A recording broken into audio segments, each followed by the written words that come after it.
of this wonderful film, and you. So I will Thank make. you. Oh, thank you, Denise, for this wonderful film. It's well, I just loved. I hope you have enjoyed it too. Well, Denise have several wonderful films, and she's always talking about the relation of between human beings and the environment in many films she makes. And I think it's very interesting that she is always treating about people in her films, and it's so important nowadays. Well,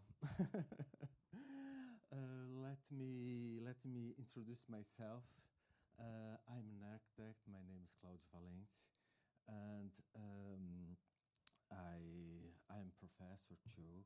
I'm a researcher, and I studied the occupations in São Paulo, the occupations of the vacant buildings, and this was the case of the building we see here. Well, there are lots of different kinds of occupations, and the films tell us about that. And I have some questions to Denise. Well, I have a sentimental feeling about this film because it remembers my childhood.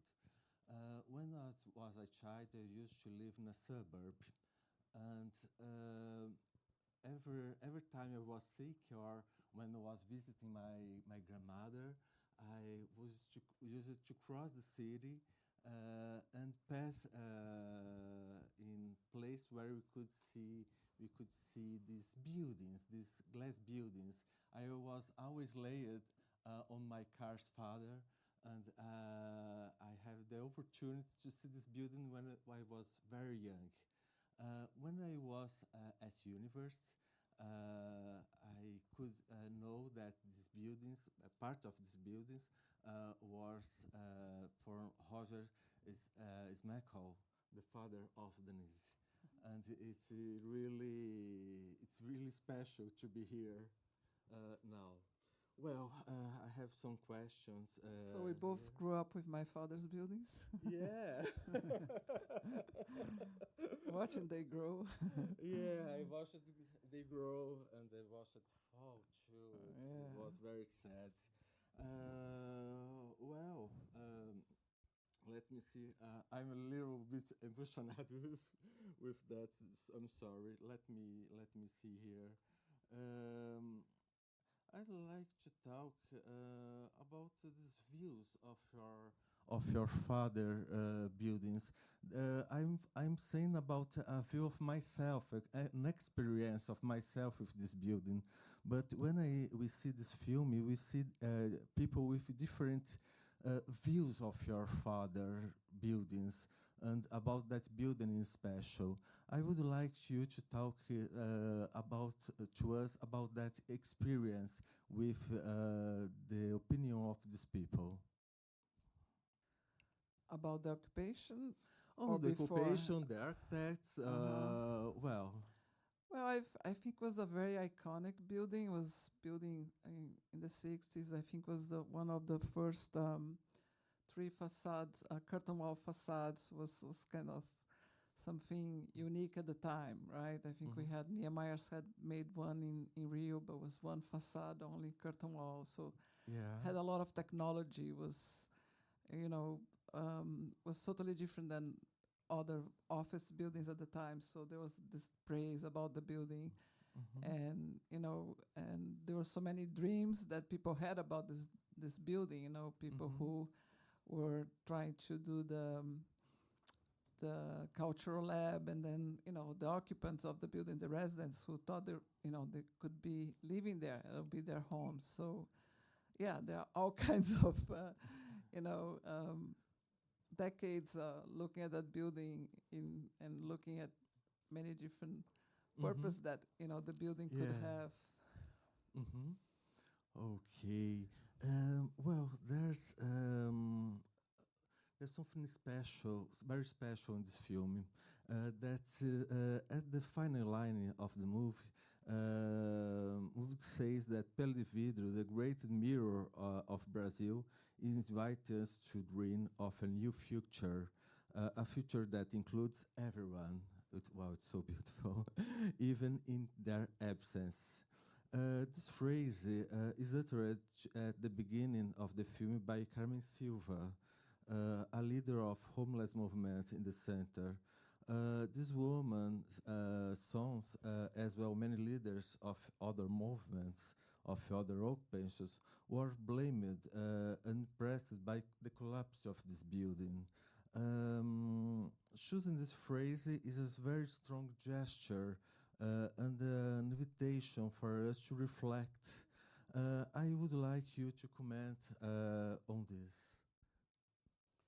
Well, Carmen Silva is one of the most well-known, maybe, housing leaders for the homeless in Brazil, and I was very touched. I interviewed her. She didn't kind of fit in the story because I decided to work with people that had some connection with the building. You know, some people from the housing movement that thought about occupying the building, but she's amazing and she's really super active and has a very beautiful way of like bringing these people to create their homes, and she's now working with Lula in the government too. Yeah. So she's a very powerful woman, and they really suffer when the building collapsed because 3 of her kids were in jail for 100 days. So what happened is that after the fire, they were criminalizing all these people from the occupation movement in Brazil, in São Paulo mainly.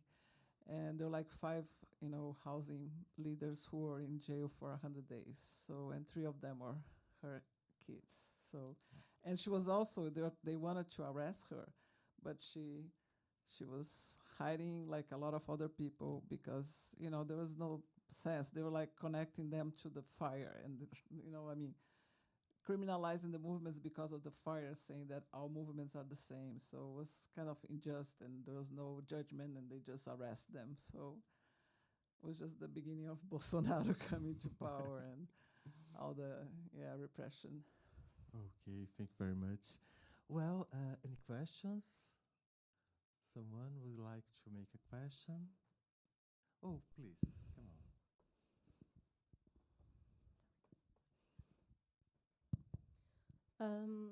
First of all, thank you very much for this generous story and personal story. I was wondering exactly about that. Like, how was it for you? Like, we get a glimpse in the movie about how you relate to the story and how are you also discovering some parts of your personal story. And I was very curious to know how was for you to deal within the filming process with all this news, with all these parts that you were discovering. Just wanted to know a few more details on how was it for you to direct this movie.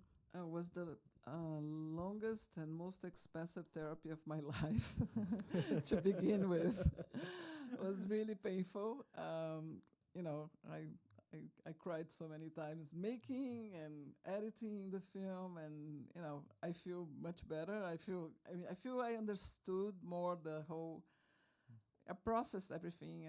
I gave everything a new, meaning. So it was amazing. I mean, if anyone could go to that trauma and make a film like that, it would be amazing.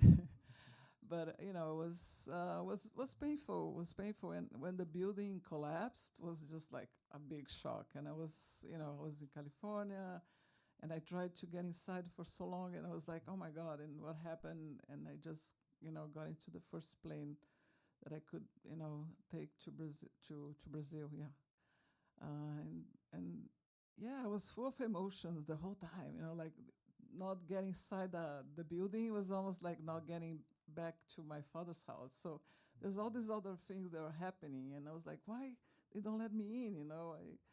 And when I found out later after the fire, it was also painful because, you know, I mean, I would love to have met them before, and maybe it would be a different film, a totally different film, because that was my goal, to meet them and kind of reconnect with my father through his art, with my artistry as a filmmaker, so, and tell their stories. But, you know, the story just took a completely different route and was a big shock.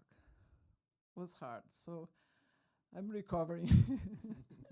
But I'm very happy that I had the opportunity to start filming before the fire, and I could film the building and, you know, and start telling the story before, you know, even though it was pretty tragic and dramatic. Yeah, thank you. Anyone else? Oh, please. Thank you. I want just very practical questions. What was the timeline of the documentary, and also what was then the footage of the source of the footage of the fire? The fire, the drone. Yeah. I started 2017, end of 2017, October.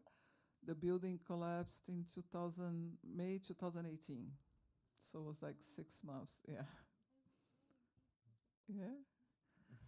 So, and then I went back twice in 2018 to, you know, first for the fire, and then to also do a lot of more interviews. And then the last time was in 2019, right before the pandemic, when you know, the French architects were coming to do the drawing. So I was able to finish all the filming, you know, within these 3 years. And then I started editing 2001 to 21 after the pandemic.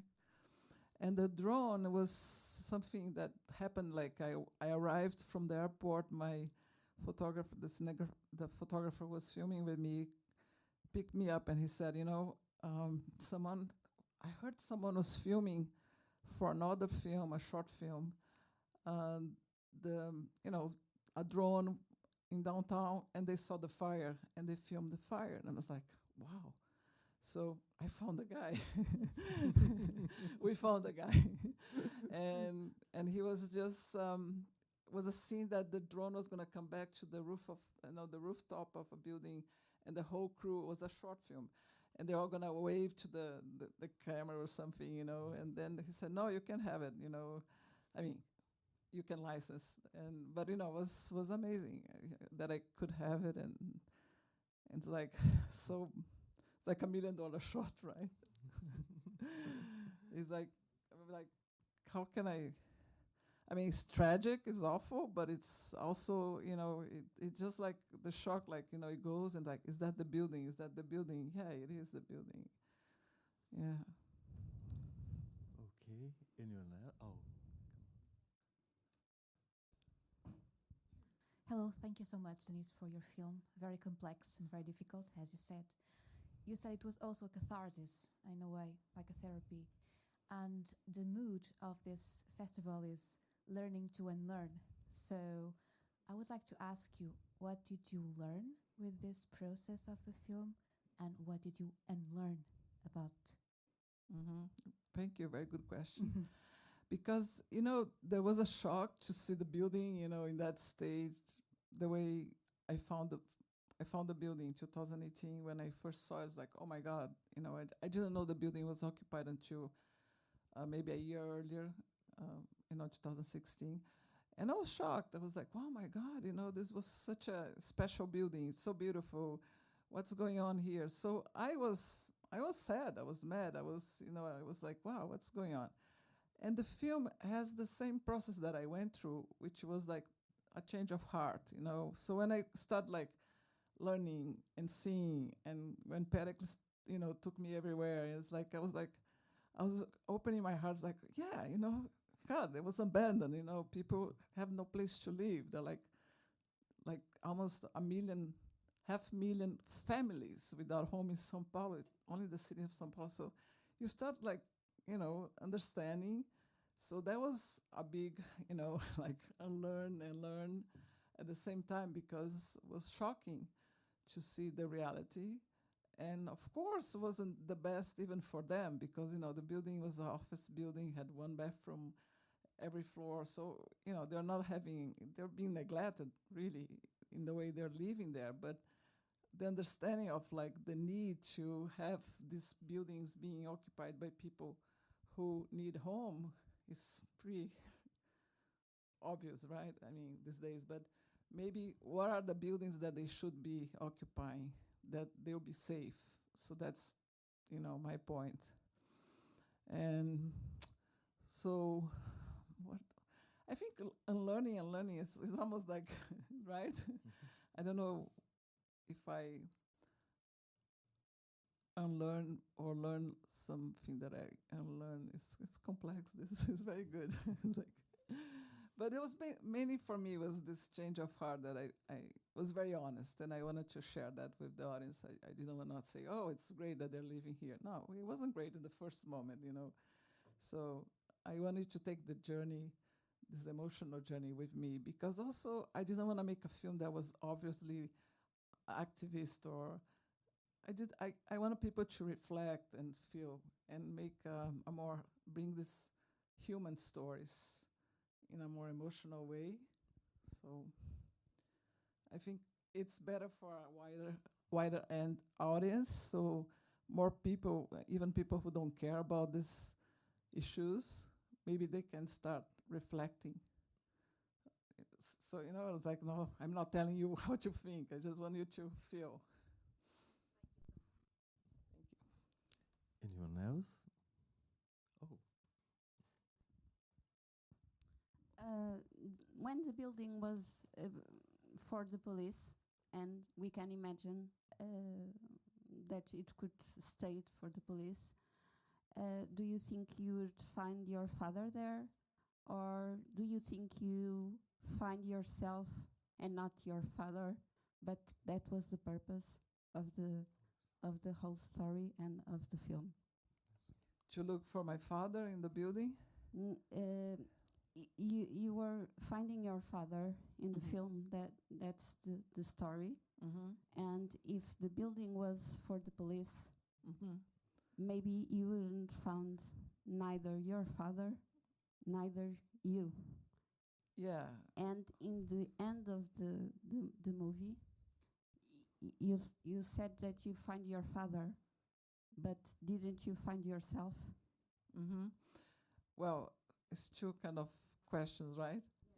That's very good. So it's funny because I was talking to him earlier, and I said to him that when I was driving by the building and the federal police was there, when I was very early teenager, my mother said, "Oh, that's your father made that building, and the federal police is the federal police building." And I was like, "Ooh," because I was aware of the dictatorship. I was aware of what was happening, and I was like, "Oh," I felt a little ashamed, because I felt first, I thought that maybe my father made the building at the time for the federal police, so I didn't know exactly the story when we drove by it.